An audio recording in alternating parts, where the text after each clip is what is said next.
Hello friend, welcome back to e learning with Hina ma'am channel. आज का जो session है काफ़ी इंपॉर्टेंट है क्योंकि आज हम बात करेंगे कार्बोहाइड्रेट की। देखिए आपके सामने एग्जाम पॉइंटर जो यूथ कंपटीशन टाइम का है, आज हम पूरी श्रृंखला उसको जिस तरह यूथ कंपटीशन टाइम की चैप्टर वाइज श्रृंखला चली है उसी तरह इसको भी कंप्लीट कर लेंगे क्योंकि ये परीक्षा की दृष्टि से काफ़ी इंपॉर्टेंट है।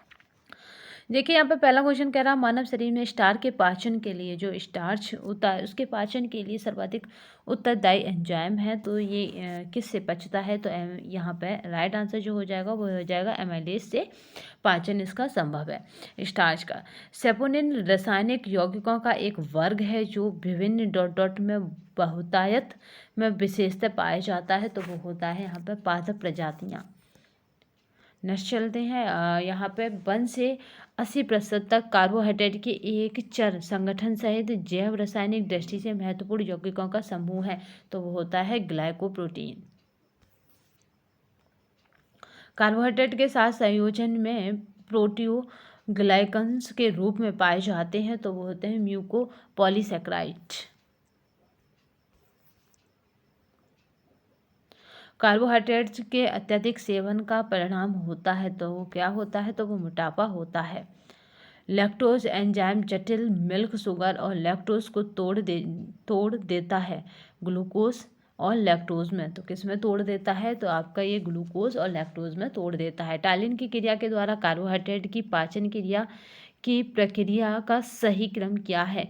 तो जो टाइलिन की सहायता से कार्बोहाइड्रेट की पाचन क्रिया होती है उसका सही क्रम है यहाँ पर बॉल्ट starch, cellular starch, erythrodextrin starch, achroodextrin starch. ठीक है, इस तरह से इन्हें याद रखिएगा। ट्रीन ट्रीन ही है यहाँ पे दोनों में, और यह है आइसोमल्टोस। तो इस तरह से जो राइट क्रम बनेगा वो इसी तरह का बनेगा।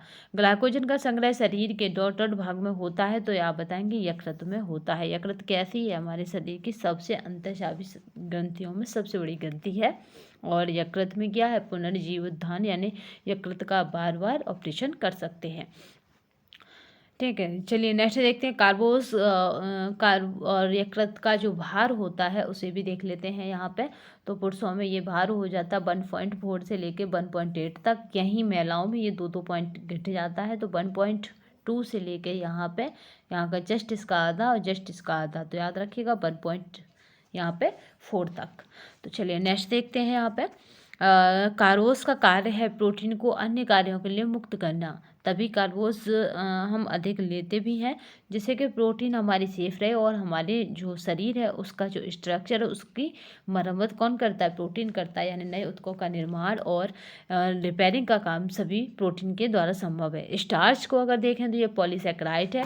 प्राय फलों की शर्करा को कहा जाता है तो फ्रक्टोज कहते हैं। एक नवजात द्वारा आसानी से पाचित होने वाला मुख्य कार्बोहाइड्रेट लैक्टोज है।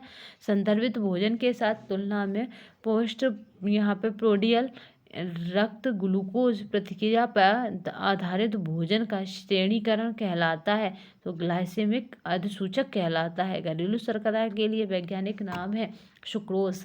नेक्स्ट देखते हैं। पौधा का प्रमुख भंडारण पॉलीसैकेराइड यानी स्टार्च है। स्टार्च साधारण रूप में टूटता है छोटी आंत में। मानव शरीर में स्टार्च की पाचन क्षमता के लिए जिम्मेदार या सर्वाधिक जिम्मेदार एंजाइम है, तो एमाइलेज है। स्टार्च की अगर बात करें तो स्टार्च क्या है? पॉलीसैकेराइड है। भोजन में ऊर्जा का सबसे सांद्र स्रोत कार्बोज है। लाल ग्रंथियों के एंजाइम पाचन करते हैं, तो कार्बोहाइड्रेट का। शरीर में ऊर्जा का मुख्य स्रोत है तो कार्बोहाइड्रेट है। 1 ग्राम कार्बोहाइड्रेट में पाई जाने वाली ऊर्जा है तो 4 किलो कैलोरी। आपको बता दें कि हम अपने भोजन में सबसे अधिक कार्बोहाइड्रेट को ही लेते हैं। ठीक है, और इसीलिए हमें कार्बोहाइड्रेट से सबसे अधिक ऊर्जा प्राप्त होती है। शरीर को संतुलित ऊर्जा प्रदान करने वाला पोषक तत्व है कार्बोहाइड्रेट। शर्करा को वर्गीकृत किया गया है गैर विकारी खाद्य के रूप में। दूध में अधिक होता है तो कार्बोहाइड्रेट। ब्राउन यहाँ पे देखिए, ब्राउन एक अच्छा स्रोत है कार्बोहाइड्रेट और प्रोटीन का। यकृत अतिरिक्त शर्करा को बदल देता है ग्लाइकोजन में।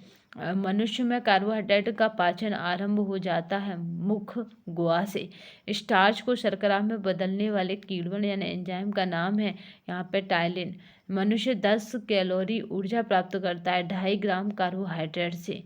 10 किलो कैलोरी। कैसे? तो एक ग्राम में कितना है? तो 4 किलो कैलोरी। तो ठीक है, यहाँ पे 2 ग्राम में कितना हो जाएगा यहाँ पे? तो याद रखेंगे 2 ग्राम में 8 कैलोरी, और यहीं पे 2.5 ग्राम में कितना हो जाएगा? तो दो, जब 1 ग्राम में 4 है तो आधा ग्राम में 2 हो गया। तो इस तरह से यहाँ पे 2.5 ग्राम कार्बोहाइड्रेट से हमें 10 कैलोरी ऊर्जा प्राप्त होती है। सभी प्रकार की शर्करा को सरलतम रूप है तो वो है ग्लूकोज।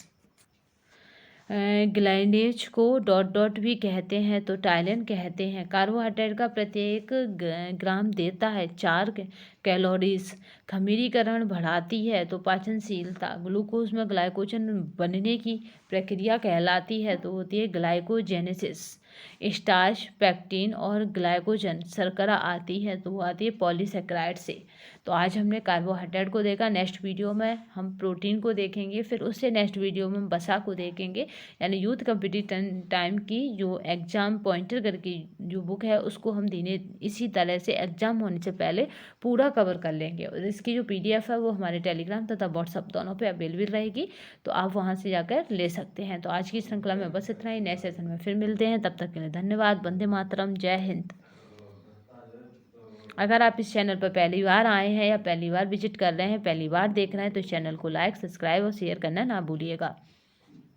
धन्यवाद।